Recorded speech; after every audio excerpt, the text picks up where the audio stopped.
नमस्कार शेतकरी मित्रांनो. शेतकऱ्यासाठी कर्जमाफी फडणवीसचा इशारा. कर्जमाफी फक्त या अटीवर. फडणवीसचा निर्णय. पहा सविस्तर माहिती व्हिडिओमध्ये. चॅनलवर नवीन असल्यास लाईक करा, फॉलो करा, इंस्टा पेजला फॉलो करा. माझ्या चॅनलचं नाव आहे रॉयल शेतकरी. चला मग. महाराष्ट्रातील शेतकऱ्यांसाठी वाढीव आत्महत्या आणि कर्जमाफीच्या समोर लक्ष ठेवतं छावा कांदे सोन्याची शिखरता. एक बैलगाडा आंदोलक केले. आंदोलन संघटना व्यवस्थापन अध्यक्ष गायकवाड सरकार शेजारी विरोधन केले. जोरटीकी सरसकट कर्जमाफी केली हवी. एक बाजूने देशाची सीमेवर जवान शहीद होतं तसं आहे, परंतु मृत्यू आहेत. तर दुसऱ्या बाजूने शेतकरी आत्महत्या चिंता वाढ वेगवेगळ्या शासनाची चुकीमुळे, धोरणामुळे आणि कर्जमाफी शेतकरी पडत असं आहे. गम्य शब्दामध्ये गायकवाड यांचे आंदोलन सांगितले. कारण गायकवाड यांनी उपमुख्यमंत्री अजित पवार या उद्देश टीका करण्यात कर्जमाफ होऊ शकते. शेतकरी कर्ज प्रश्न.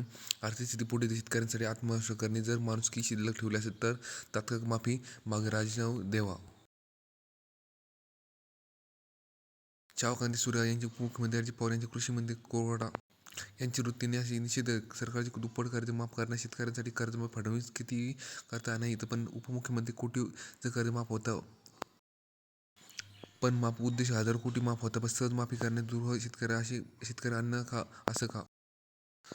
महाराष्ट्र शेतकरी आत्महत्या प्रमाण किती आहे? वार्षिक चिंता वाढत आहे. त्यामुळे उत्पादक खर्च, पाऊस, शेतीमाल, उपकरे यांच्या वाढीव कर्जमाफी यामुळे शेतकऱ्यांना आज मोठा संकट सामोरं जावं लागलं. अशा परिस्थितीत गायकवाड यांनी सरकारची तातडीने माफी करणे. आंदोलन करणाऱ्या गायकवाड उपमुख्यमंत्री देवेंद्र फडणवीस यांच्या उपमुख्यमंत्री एकनाथ शिंदे यांच्याविषयी अपील केले. आम्ही उपमुख्यमंत्री अपेक्षा की शेतकरी भावना समजून घेत सरसकट कर्जमाफी करणे असे आवाहन दिले आहे. त्यांनी स्पष्ट सांगितले की जोपर्यंत कर्जमाफी होत नाही तोपर्यंत आंदोलन प्रत्येक जिल्ह्यामध्ये पातळीवर राहणं इशारा दिलाय. त्यांचे राजकीय आंदोलन संकेत दिले आहे. जे शेतकरी मागणं पूर्ण होणे ते थांबणार नाही. बैलगाडा वंचित छावा कांदे सूर्य बैलगाडा आंदोलन विशिष्ट म्हणजे त्यांनी शेतकऱ्यांना पारंपरिक समोर आणण्याचे प्रयत्न केले. बैलगाडा महाराष्ट्रातील शेतकऱ्यांना पारंपरिक आहे. आधुनिक काळातही काही प्रतिक्रिया शेतकरी असे दुष्फळ आहे.